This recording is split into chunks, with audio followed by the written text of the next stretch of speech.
નમસ્કાર દર્શક મિત્રો, ધ લોકસત્તા શોમાં આપનું સ્વાગત છે। પાકિસ્તાનમાં અવારનવાર એવી ઘટનાઓ બનતી રહે છે જે ચર્ચાનો વિષય બને છે। ત્યારે આ વખતે પાકિસ્તાનની સંસદમાં કંઈક એવી મુશ્કેલી આવી છે કે જેણે બધાનું ધ્યાન ખેંચ્યું છે। પાકિસ્તાનની સંસદ એક વિચિત્ર મુશ્કેલીથી ઝઝૂમી રહી છે। જો કે આ સમસ્યાનો સંબંધ રાજનેતાઓ સાથે નથી પણ ઉંદરો સાથે છે।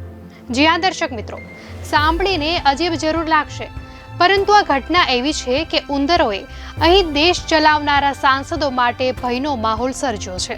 ઉંદરોએ અહીં સર્જેલી સમસ્યાનો અંદાજ ત્યારે આવ્યો જ્યારે એક અધિકૃત સમિતિને 2008માં યોજાયેલી બેઠકોનો રેકોર્ડ જોવા માટે કહેવાયું। જ્યારે એ ફાઇલો જોવામાં આવી તો જાણવા મળ્યું કે એમાંથી મોટા ભાગની ફાઇલો ઉંદરોએ કાતરી ખાધી છે। એવી જાણકારી મળી છે કે મોટા ભાગના ઉંદરો પહેલા માળ ઉપર રહે છે, જ્યાં વિપક્ષના નેતાનું કાર્યાલય આવેલું છે। મોટાભાગના રાજકીય દળો અને સ્ટેન્ડિંગ કમિટીની બેઠકો પણ ત્યાં જ મળે છે। આ એરિયામાં એક ફૂડ હોલ પણ આવેલો છે।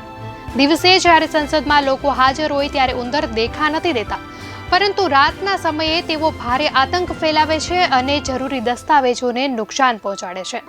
પાકિસ્તાનની સંસદમાં ઉંદરના આતંકે બધાને એટલી હદે પરેશાન કરી દીધા છે કે આ સમસ્યાનો સામનો કરવા માટે સરકારે એક અનોખું પગલું ભર્યું છે।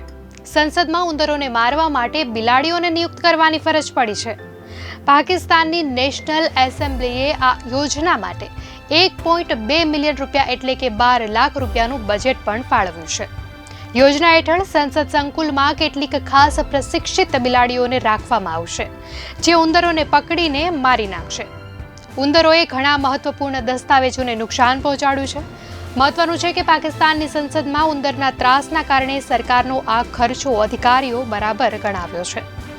બિલાડીઓ દરેક ઉંદરને મારવામાં સફળ રહે તે માટે બિલાડીઓને ટ્રેનિંગ પણ આપવામાં આવશે। પાકિસ્તાનની સંસદમાં અગાઉ પણ ઉંદરોની સમસ્યા હતી, પરંતુ હવે તે એટલી હદે વધી ગઈ છે કે તેને તાત્કાલિક ઉકેલવાની જરૂર છે। બિલાડીઓની ભરતી કરવાની યોજના ટૂંક સમયમાં શરૂ થવાની ધારણા છે।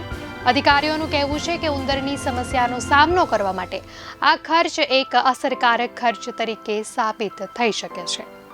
દર્શક મિત્રો, આ ઘટનાને લઈને આપની શું પ્રતિક્રિયા છે, ચોક્કસથી જણાવશો।